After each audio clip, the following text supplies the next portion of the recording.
Be confident, be bold, be authentic, but don't forget to take action. This is Ordinary to Badass, where our stories empower women to step into the spotlight of their own lives and pursue what they're truly passionate about.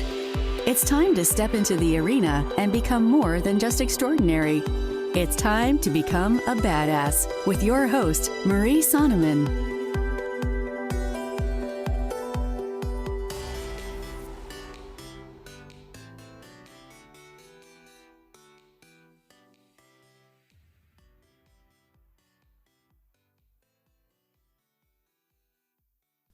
Welcome to Ordinary to Badass, episode number 69.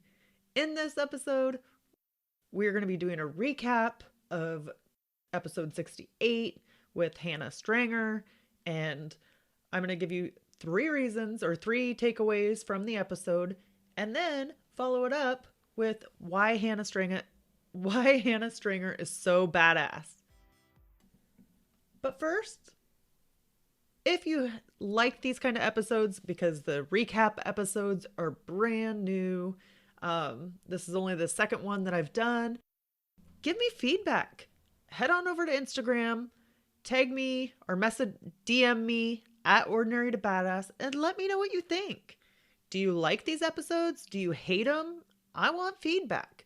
So you, the O2B listeners, it's up to you to send me a message. Let me know what you think. Should I keep going with these or cut them out? All right, now to the episode.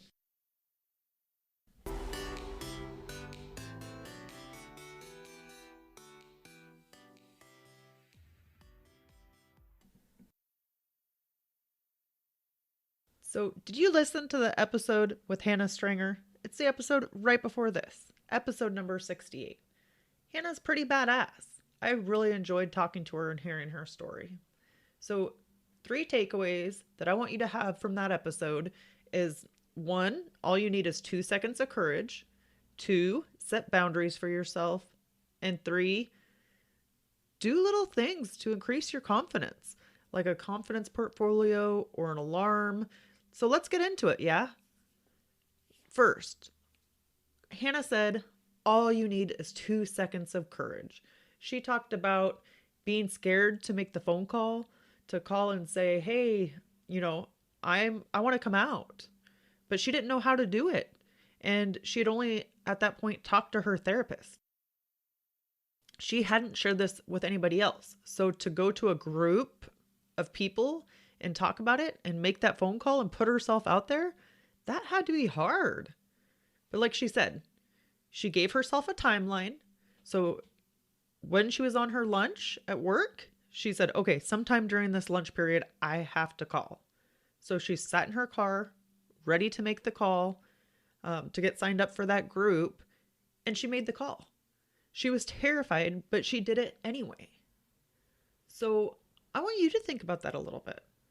How can you apply that in your life? What do you know that you need to do, but you only need 2 seconds of courage for it? Sometimes that is all it takes.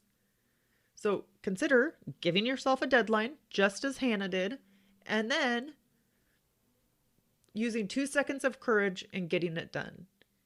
You will be amazed how you feel afterwards. Literally 2 seconds. And maybe you set yourself a timeline of when to get it done, or you have a friend or family member that you trust be an accountability partner. Like say, hey, I want to do this by this time, but I am terrified that I am going to back out of it. And then say, hey, will you check in with me at this day and time just to make sure that I did it? Cool. A lot of friends will do that. So 2 seconds of courage, make sure that you implement that into your life. I think it's so powerful. Next, the second takeaway is setting boundaries. Hannah, once she came out to her family and her friends, she was able to set boundaries and tell people, okay, you can ask me this, but I'm not going there. And that's helpful because then other people know what your boundaries are too. Sometimes we're afraid to say something because it will offend somebody, but maybe you're just making it easier on everybody. you have to care for yourself first and foremost. I know as women, that's hard. Sometimes that can go against what we're used to because we want to take care of everybody and do everything for everybody.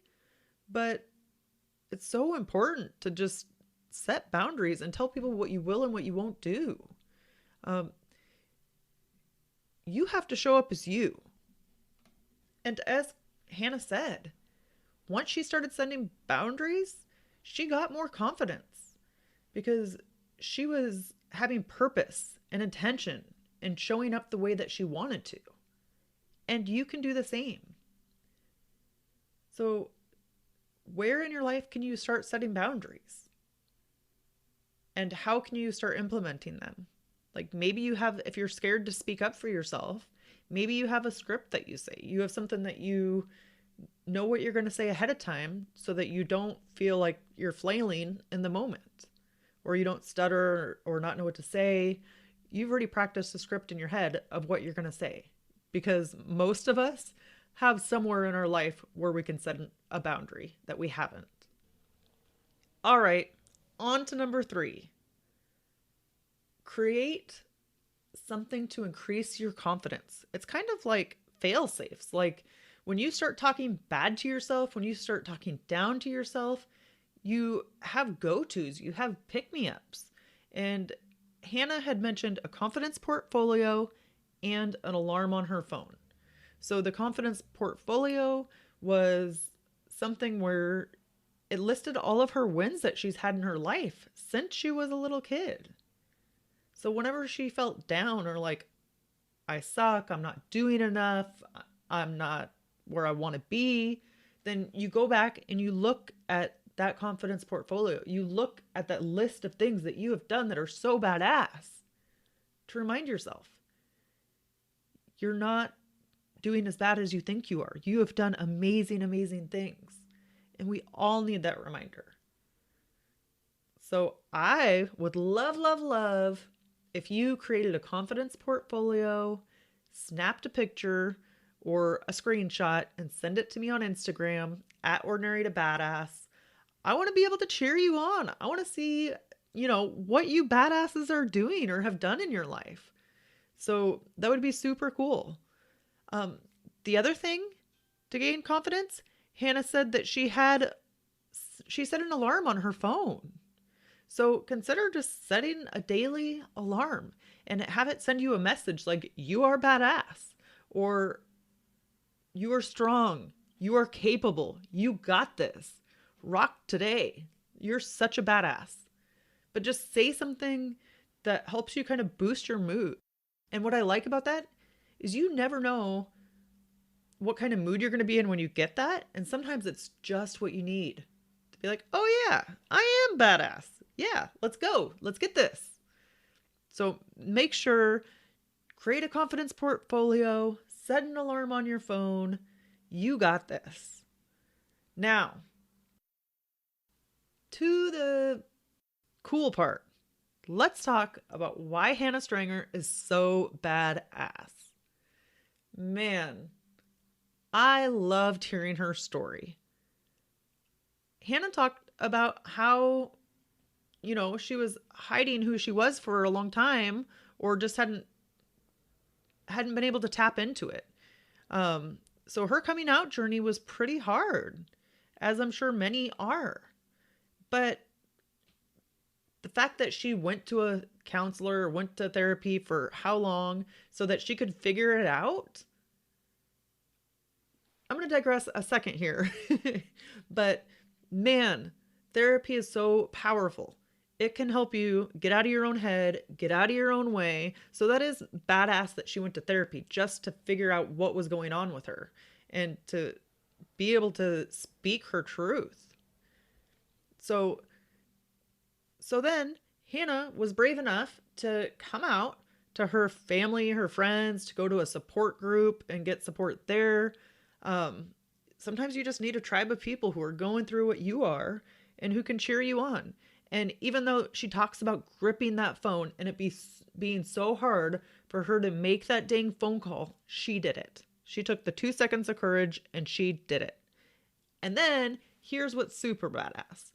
At the end, or here recently, Hannah has pivoted in her business. She was a creative coach, and now she helps people with their coming out journey. But she said as a creative coach, she had her best month yet and then pivoted.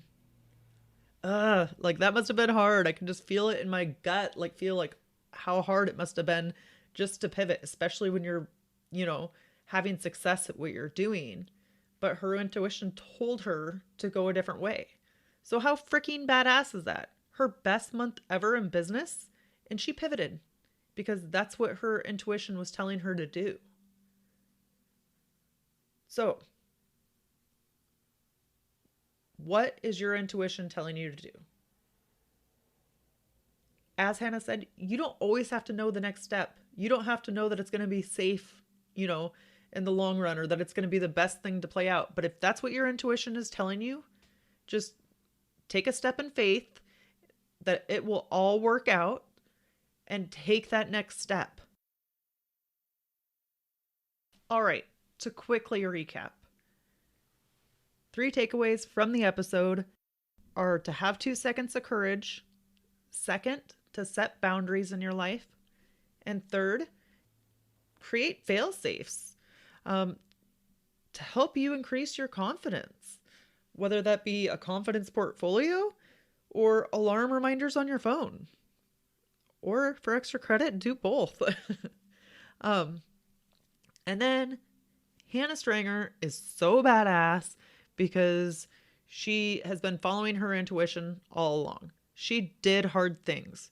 She talked about coming out to her family and to her friends. And then after her best month in business, she totally pivoted, which is the hardest thing to do, but so badass because she followed her intuition along the whole way. If any of this resonated with you, I would love, love, love for you to head on over to Instagram at Ordinary to Badass. Screenshot this episode and tell me what you thought.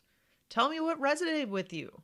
How do you like these episodes? I want to know. Looking to you, the O2B audience, for feedback on these episodes and what resonated with you with this episode, particularly with my interview with Hannah Strenger. All right. With that, I'm out.